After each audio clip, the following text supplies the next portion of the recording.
just to start off with, in a recent interview with Stat Times, you said that there is most likely never going to be a return to normal for global supply chains. What should companies do to adapt to this new normal? In that last interview, I think there are a few things that I was referring to in terms of things not going back to normal. I think first and foremost, I don't see us going back to, let's say, pre-COVID rates for sure. I think that too much has happened. This crisis has lasted too long. And there's, things have sort of reset in terms of the balance between asset owners and forwarders and shippers. Too much has changed over the past 2.5 years. And I feel that, this market, while it's going to revert back to what we've historically seen, it's never going to get quite there. And rates are probably going to end up 35 to 40%, above where they have been historically.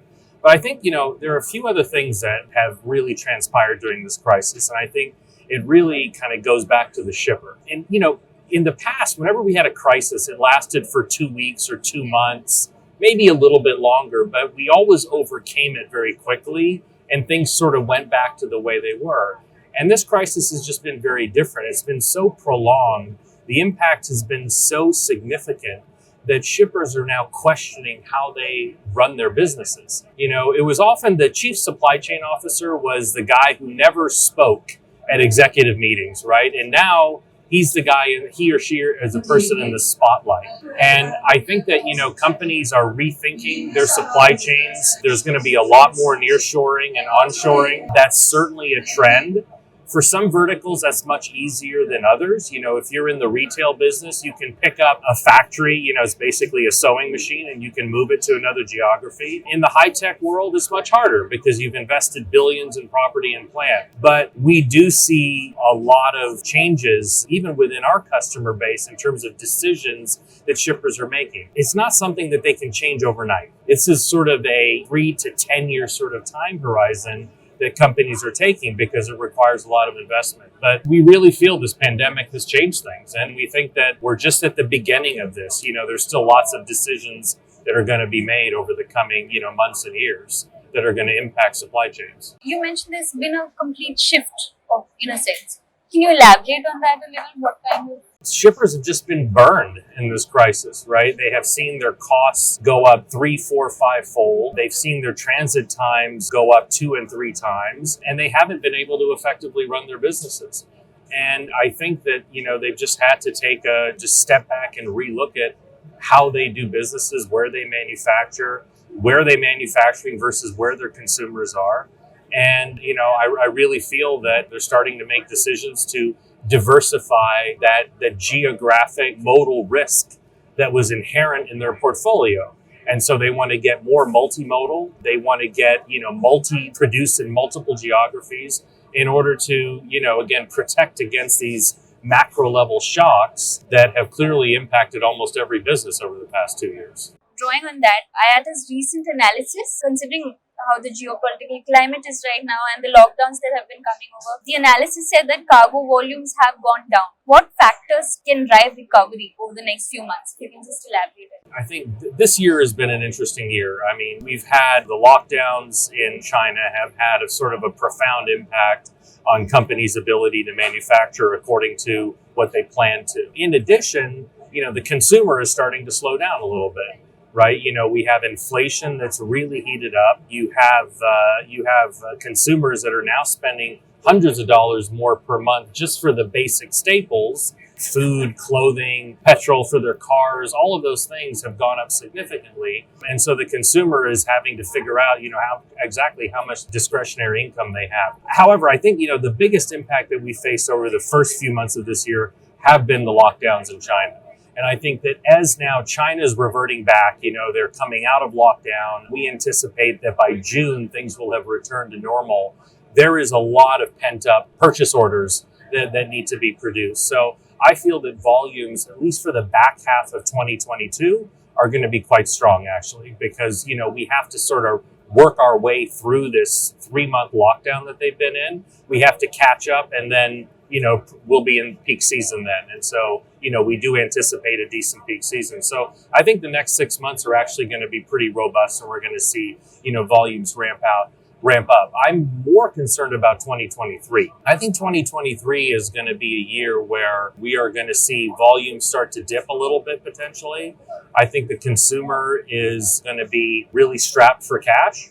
I think in 23, especially if we don't get a handle on inflation, I think we're in for a bit of a slowdown. Nothing severe, but I think that trajectory that we've been used to over the past 2-3 years is definitely going to flatten out, before we start back up again. So that's going to be because of what happened in 2022. Basically, the spillover you're saying onto 23, is it? Exactly. I mean, so inflation is going to catch up, right? And so people are really going to be feeling the pain from inflation, and unless we can get our hands on it very quickly. But the other thing is that, consumers are spending a disproportion of their income now on experiences, right? For 2.5 years, they couldn't really have any experiences. You couldn't eat out. You definitely couldn't take a vacation. And so, consumers are pivoting away from buying material things and more having experiences. And I think that, that coupled with inflation means people are just going to buy less stuff, right? And that's just, incomes aren't up enough, to allow them to do both. And so they're going to have to pick and choose. And I think they're picking experiences over material goods. Another thing that's pretty much the talk of town, there is a big thrust going towards becoming sustainable. So how can sustainability, how important is it in the supply chain, and how can it be incorporated? Sustainability is becoming one of the top 3 topics that shippers talk to you about when you're bidding on their business. It's no longer a footnote in an RFP. It's no longer one page in a presentation that you can talk about, oh, we plant some trees or we do this or do that. I mean, you really have to have very solid sustainability platform. And Flexport's a freight forwarder, and from a freight forwarder perspective, then we look to partner with airlines that, again, are very conscious about their sustainability platforms, are invested in alternative fuels, are doing everything within their power to reduce their carbon footprint. Because let's face it, I mean, we all know this. The airline and air cargo industry is one of the most polluting industries. I mean, it has an enormous carbon footprint. And there's a huge responsibility on this industry to do whatever it takes to reduce that carbon footprint, to be a good corporate global citizen. And we know that at times is much more expensive than the alternative. We know that SAF fuels are 2 or 3 times normal jet fuel. Well, you have to start mixing that into the amount of fuel you burn, because if you don't start today, the future generations are really going to pay for it. So, at Flexport, we take sustainability very seriously.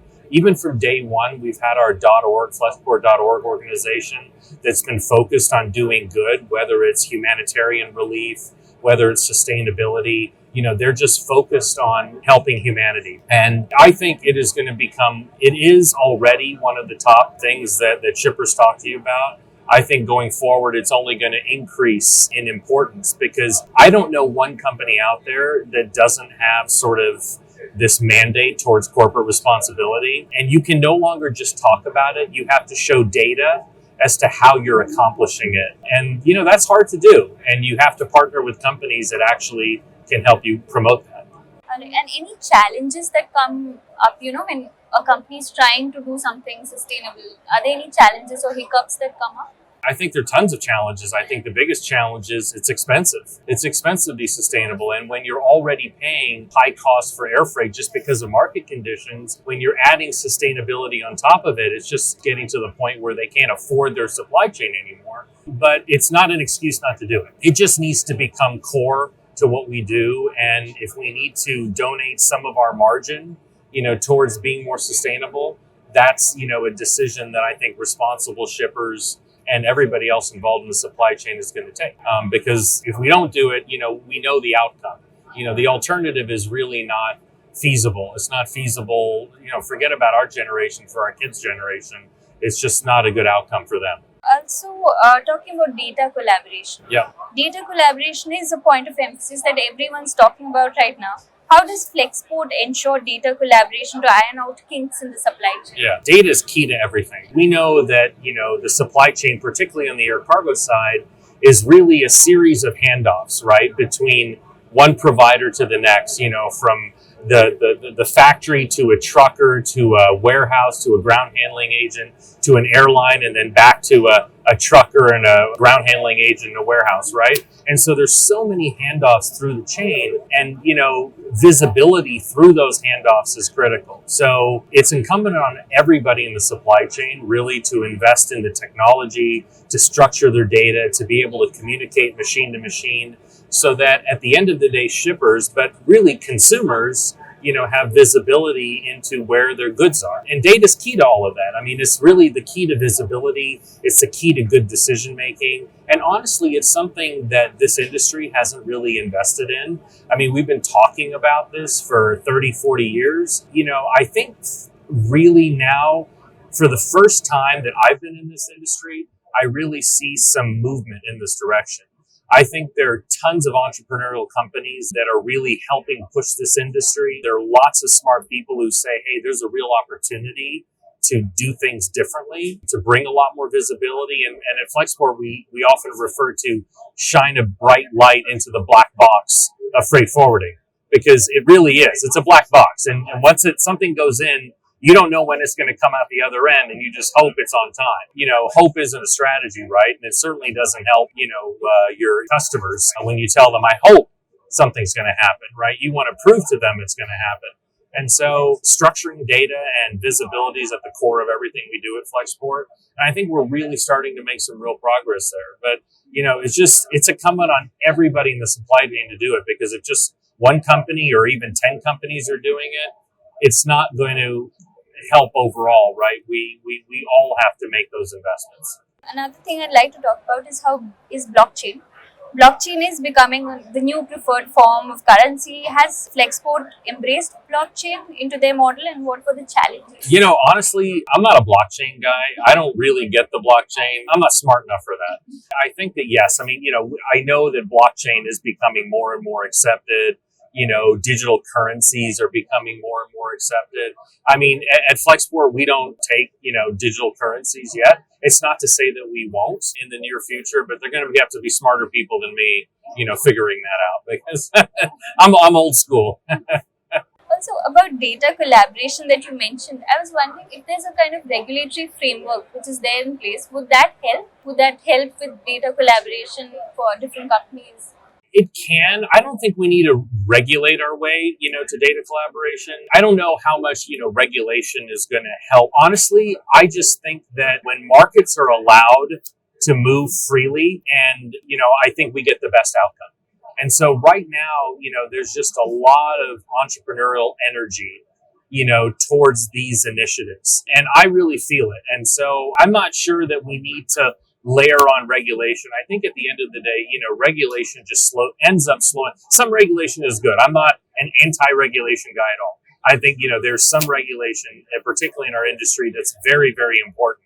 I mean, think about safety, security. Of course, there has to be a ton of regulation there.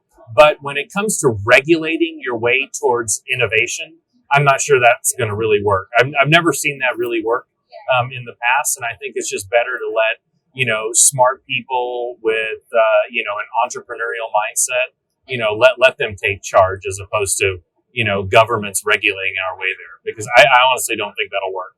The last question I had was something that people had spoken about at our e-commerce summit, where they talked about how regional language hurdles are always a problem when it comes to a good, healthy supply chain. So can you comment on that about how regional language hurdles can cause hiccups in the supply chain? How do you smoothen that kind of problem out? I haven't really thought about, sort of language and all of that as being an enormous barrier. It hasn't. I mean, I can see how it can be. Honestly, we haven't really seen that as a barrier in our business, and we operate in multiple geographies. I think you have to make sure that when you're hiring a diverse workforce in every geography you do business in, you're very cognizant about the culture and the language expectations in those regions. From a Flexport perspective, we have a very heavy partnership model where we work very closely with companies that are embedded in geographies in which we do business. They become basically part of our ecosystem, and they use our technology. And that's really the great equalizer, is the technology. And so we found that helps, facilitate actually trade, because everybody, no matter what language you speak, you can understand technology. And so we found that to be sort of the great equalizer, and haven't really seen sort of these language barriers or anything, crop up as an issue in our business, at least. Great. Thank you so much. Thank you for your time.